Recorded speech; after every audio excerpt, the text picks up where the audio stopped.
Continuando, pessoal. As discussões sobre conhecimento, verdade, poder e identidade marcam invariavelmente as teorizações sobre questões curriculares, assim diz Moreira Candal, em 2016, e Silva, em 1999.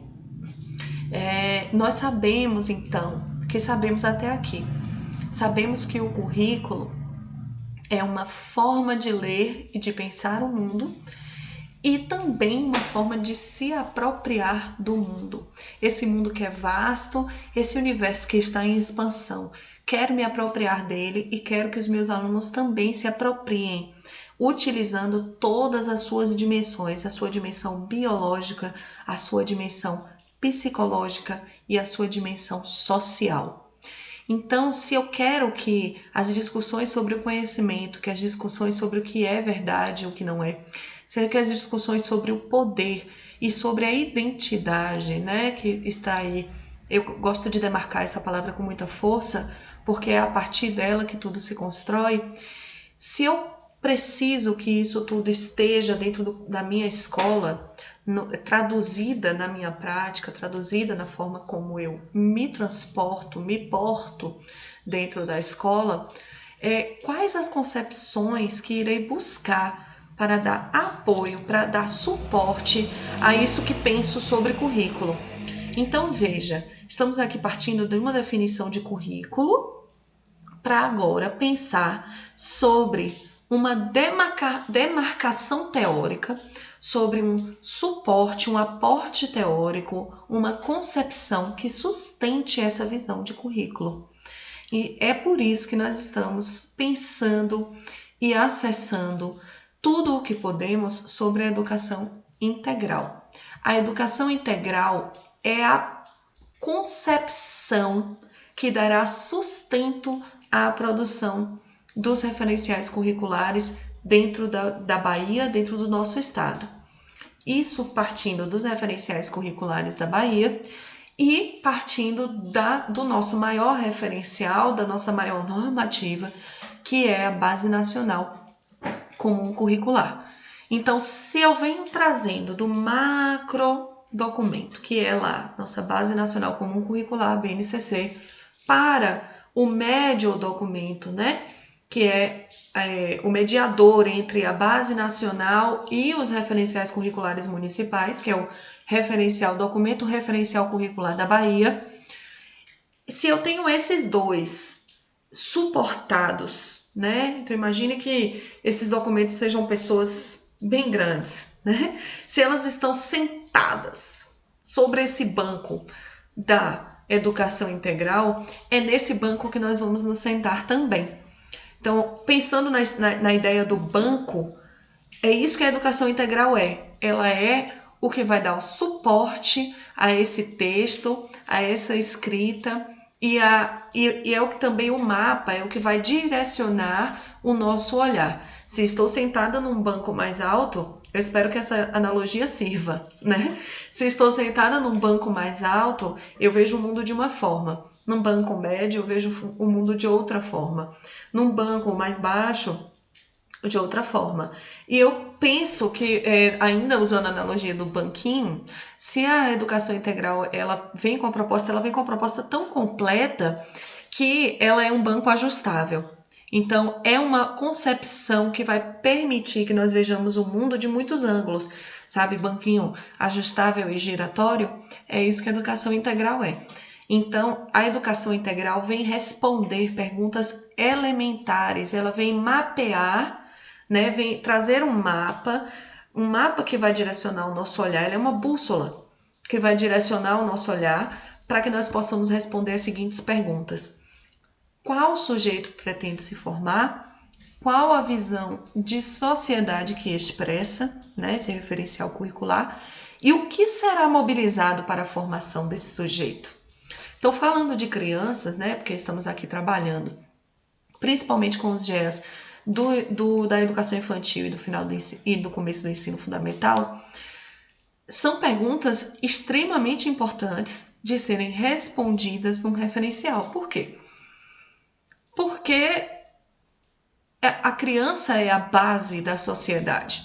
É a criança que vai construir, né, a base, a fundação para a sociedade. Então, o homem ou a mulher que aquela criança irá se tornar irão determinar o funcionamento da sociedade em menos de 30 anos. Isso é uma coisa muito importante da gente pensar, né? Pensemos aí que daqui a 30 anos, muitos de nós estarão com meia idade e outros de nós estarão assim mais avançados para a terceira idade, né? No que sociedade nós queremos então? Pensemos também que os nossos filhos e os nossos netos serão conviventes, né? Eles não só fazem parte da nossa família, eles fazem parte do ambiente escolar também, né? Então, em que sociedade nós desejamos que eles vivam? Essas são perguntas que têm que estar respondidas no currículo e que a educação integral traz em forma de filosofia, em forma de teoria, em forma de pensamento e em forma de atualização. São coisas muito importantes de pensarmos assim. A educação integral não deixa nada de fora. Ela não vai deixar a política de fora, ela não vai deixar a sociedade de fora, as questões sociais de fora. Ela não deixa questões econômicas de fora. Ela não deixa as questões do seio familiar de fora. Então, ela pretende pensar o sujeito que vai aprender como fruto de um todo, não como fruto de um todo porque é determinista, porque ele veio daquele ambiente ou porque ele veio daquela família, mas como fruto da relação desse organismo com esse ambiente. Lembra que estava falando que o currículo pretende definir as relações entre o organismo e o ambiente? Então, a educação integral vai guiar o nosso olhar de uma forma muito interessante, porque ela irá trabalhar com questões globais, assim como ela trabalhará com questões locais.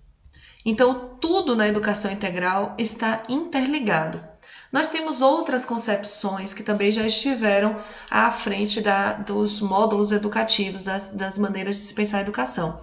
A educação humanista, a educação conductista, a educação tecnicista, né? Técnica, para formar trabalhadores industriais, dentre outras coisas. Mas essas concepções ainda podem ser adotadas? Sim, dentro de um currículo existe a liberdade de se olhar para qualquer concepção. Porém, nós da educação pública estamos no momento trabalhando com a concepção da educação integral, que é esse sujeito articulado, esse sujeito múltiplo, né? Esse sujeito que não se encerra na escola, esse sujeito que continua a viver lá fora. Por isso, educação para a vida é uma forma de integrar a escola com a vida desse sujeito lá fora, não só para o mercado de trabalho, mas também para todas as suas relações. Entra aí a educação socioemocional. As competências socioemocionais têm essa importância na educação integral. Por quê? Porque o sujeito se forma a partir de sua identidade. Essa é uma concepção, esse é um discurso da educação integral.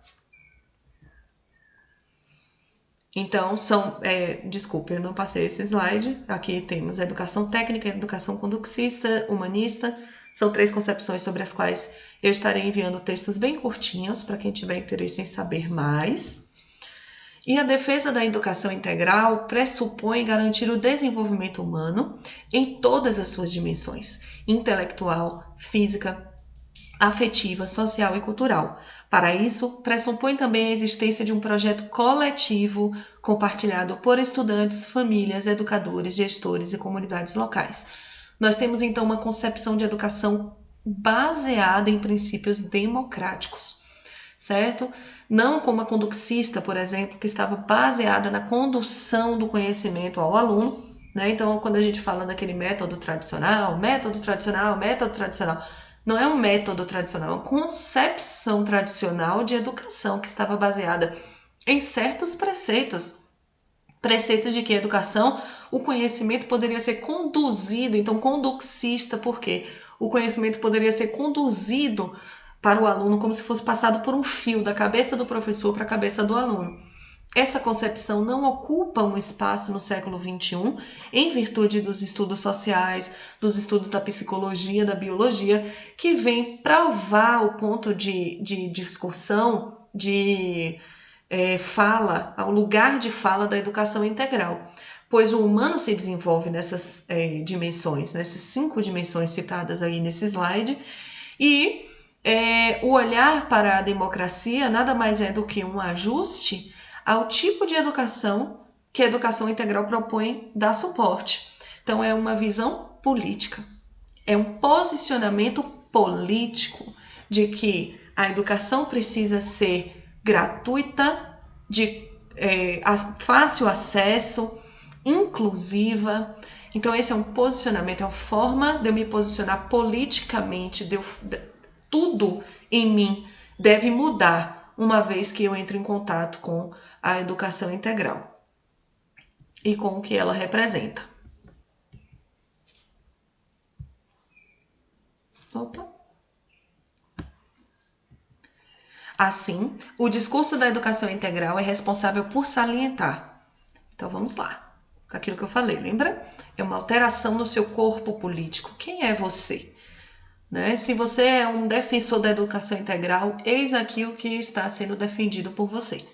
Políticas públicas de acesso e garantia, universalização e qualidade do ensino público, visão de sujeito múltiplo, que é o sujeito biológico, psicológico e social, agregar discussões e debates contemporâneos à construção curricular. Então, como eu disse, não deixa passar nada. Todas as relações que estão lá fora, que fazem parte da vida, deverão compor o currículo escolar. Democratizar, saiu até errado, pessoal, desculpe, saiu democratizar. Democratizar e ampliar o acesso a discussões do campo curricular para que todas as vozes sejam ouvidas e consideradas. Então, o que é que estamos fazendo aqui? Eu e vocês, vocês e eu.